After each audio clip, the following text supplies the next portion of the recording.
Estamos en Punta Carretas, hasta acá nos vinimos para conversar con Mario Correa. Él es jurado gastronómico en esta patria gaucha. Y bueno, hasta acá nos vinimos para ver de qué se trata ser jurado gastronómico y que además, como este año, como ayer hablábamos, el lema es pilchas criollas, también de alguna manera se le pone el foco en la mesa, cómo está arreglada la mesa también, porque también obviamente hay una cantidad, hay toda una tradición y cosas como muy antiguas que también se presentan y eso también forma parte de nuestra identidad y de nuestra cultura. Así que, Mario, muchísimas gracias por estos minutos. Bueno, muchas gracias. Bueno, jurado gastronómico, ¿de qué va eso? Buen día. Y bueno, eso va de ya una actividad de hace 20 años, sí. Que estamos en Patria Gaucha, además con la rica experiencia de que trabajamos con otra gente, uruguayos y argentinos, que siempre invitamos para que vengan. En este caso vamos a contar con 2 uruguayos, además los 2 MasterChef, el primer programa o primera edición y el del año pasado, Nilson Biaso y también Pablito Núñez, que va a estar acompañándonos, y de Argentina viene quien hasta hace unos días era el director del Museo de las Lilas de San Antonio de Areco, Segundo de Ferrari, que también va a estar acompañándonos. Ahí está. Y entonces este año, ¿cuál es la propuesta en ese sentido del concurso de gastronomía? Bueno, este año las bases son 2, porque tenemos 2 categorías diferentes de participantes. Por un lado tenemos lo que ellos llaman las sociedades participantes, que son las que siempre están todos los años concursando, y están las sociedades invitadas, ¿no? Entonces son 2 categorías, y a su vez se agregó hace ya unos 6 años una tercera categoría que es concurso de niños. Exacto. Este año las bases para el caso de las invitadas es carne vacuna, a platos que estén elaborados fundamentalmente en base a un producto que, bueno, en el Uruguay vaya si es conocido, y que fue la base principal de la producción del sector agropecuario una vez que se introduce la ganadería en el Uruguay. Claro. Y como postre, porque son 2 platos, plato principal y postre, en este caso los postres nos inclinamos por las frutas que estuvieron vinculadas a las que fueron las primeras huertas que se instalaron. Durazno, manzana, naranjas. Ese sería, no puede ser, por ejemplo, mermeladas, tiene que ser un postre que esté más elaborado y con una receta antigua, ¿no? Claro. Y en el caso de las participantes, bueno, por el lado del plato principal vamos por el lado de la carne ovina, porque nos interesa mucho en la Patria Gaucha, sobre todo en la comisión, el fomento de la carne ovina, así que este año el plato tiene que estar hecho en base a carne ovina, y en el caso de los postres, bueno, la leche. Tiene que ser un postre donde la leche sea el factor principal, el ingrediente principal, digamos así, en el plato. Bien. Y entonces ahí en esos concursos, en esas 2 categorías, ¿qué es lo que se fija? ¿Cómo, si la receta es tradicional, si es antigua? ¿Hay también un contexto? ¿Se le pregunta, se habla con los participantes? Sí, acá lo interesante además que no es un lugar donde nosotros nos estemos sentados fijos en un lugar y los participantes vayan pasando con los platos, no. Nosotros vamos a visitar los fogones. Ellos nos reciben en cada uno de los fogones, ellos ya saben que tienen que preparar o una enramada o dentro de lo que puede ser un comedor de un establecimiento, el comedor donde, bueno, allí nos reciben y nos van sirviendo los platos. Las bases además establecen cuáles son los puntajes que se consideran.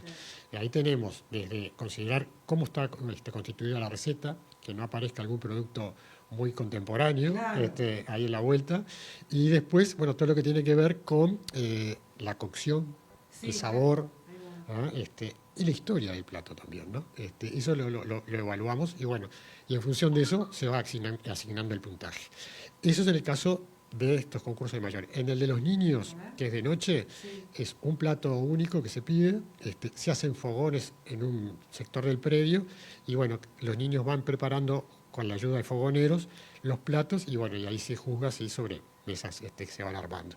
Este año además el tema para los niños es el guiso carrero. Sí. Pero, claro, y también me imagino que no se vale usar un microondas. No. Ahí lo que tienen que usar es generalmente el fogón, claro, o la clásica cocina criolla de campo, aquellas de a leña, que son las que se utilizan. Sí. Y este año, como pilchas criollas también es el tema así como fundamental de la Patria Gaucha, también hay un foco, una mirada a lo que la puesta en escena, en definitiva, de la mesa, ¿no? Sí, exactamente. Bueno, Este año es pilchas criollas, y siempre aclaramos, porque a veces la gente dice, pero las pilchas no es la ropa, no, pilchas criollas es mucho más que la ropa. Va mucho más allá. Los aperos, el recado, todo lo que constituye un apero es una pilcha criolla. Y bueno, y acá tenemos una pequeña muestra de distintos objetos que hacen parte de lo que era la vajilla tradicional, ¿no? En el caso, por ejemplo, de los orígenes, evidentemente, bueno, el gaucho lo único que utilizaba era el cuchillo y el facón, ¿no? Estamos hablando de aquella etapa de la ganadería cimarrona, donde, bueno, era todo muy rústico y prácticamente no se habitaba en el medio rural. Claro. Lo que había era tipo campamentos que circulaban. Después, con el tiempo, sí, fue evolucionando, ya se empiezan a armar los primeros establecimientos y ahí, sobre esa base, empiezan a aparecer distintos elementos sobre la mesa. Ahí tienen, por ejemplo, lo que se llaman los vasos. Exactamente. Que son hechos en ese caso estamos hablando están hechos en astas, con aplicaciones de algo de platería, porque la platería fue una cosa que ingresó muy fuerte aquí en el territorio, a partir de una influencia que había de lo que era la cultura indígena, que ya acostumbraba a trabajar los metales, y lo que vino desde la etapa de la colonia, con los primeros plateros que llegaron, que eran españoles, que fue una platería muy sencilla, pero que después, con la incorporación de los portugueses y los italianos en el tema platería, se fue refinando. Después tienen allí un chifle, que exacto, eso era algo que generalmente se transportaba, el gaucho con él cuando salía a hacer el recorrido y a juntar el ganado, y ahí, bueno, generalmente lo que iba era o agua o alguna agüita, en esa época más que nada había ginebra y algún vinito español también, ¿no?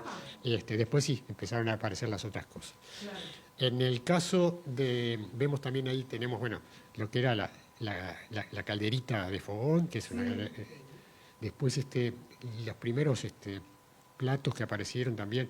Acá tenemos la madera, después vino todo lo que tenía que ver con la loza, la porcelana, y los famosos platos enlosados, que ya es mucho más acá en el tiempo, pero que fueron característicos también de estas mesas. Eso se siguen usando en algunos restaurantes así medio. Sí. Se sigue usando y se sigue viendo en el interior mucho.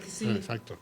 Y bueno, y después una pequeña muestra ahí de cuchillos, que son los que se utilizaban generalmente para las primeras, esto que hablábamos de comidas, ¿no? Claro, pero vos que has participado como Mo en muchísimas, y siempre presente, ¿no? En la Patria Gaucha se ven cosas como muy interesantes en ese sentido. Desde la cocina, lo gastronómico, pero también la mesa, ¿no? Bueno, aparecen tesoros. Claro. Aparecen tesoros. Una anécdota cortita. Nosotros sabíamos de una señora que hacía muchos años, a principios del siglo XX, había viajado a Francia y se había mandado a hacer un juego de loza, con el nombre de la estancia y en vez de ponerle la marca, puso su rostro en la vajilla. Sabíamos de ese cuento, pero nunca lo habíamos visto. Sí. Un día, recorriendo los fogones de Patria Gaucha, vemos de lejos un juego de loza muy particular, además porcelana, perdón. Cuando nos aproximamos, era justamente el juego de esta señora.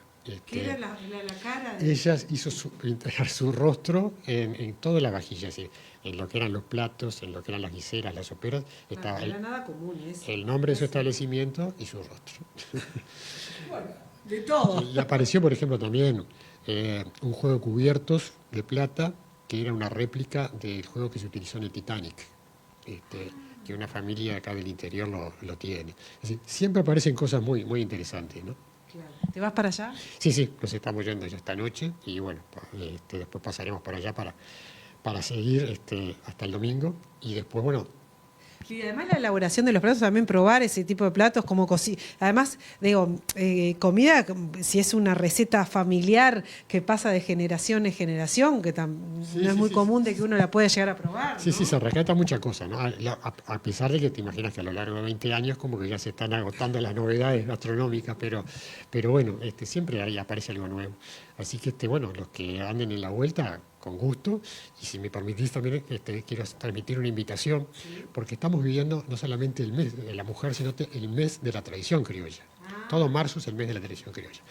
Y acá en Montevideo se va a cerrar el mes, el domingo 22, el próximo, domingo, no, el siguiente, con una fiesta criolla en la estancia Taranco en Melilla, desde las 11:30 de la mañana hasta las 6:30 de la tarde, y bueno, están abiertas las tranqueras para que la gente pueda asistir. Va a haber gastronomía también criolla, y todo lo que tiene que ver, vienen plateros de la Asociación de Plateros Argentinos, viene gente de San Antonio de Areco con una muestra muy interesante, ponchos, bueno, Tremenda todo lo que fiesta. tenga que ver. Así que para cerrar el mes, los invitamos también para que puedan participar. 22 de marzo. Domingo 22 de marzo, de 11:30 a 18:30, Estancia Taranco, Camino de la Redención y Camino Buxareo, Melilla. Divino, muchísimas gracias, Mario. No, gracias a ustedes.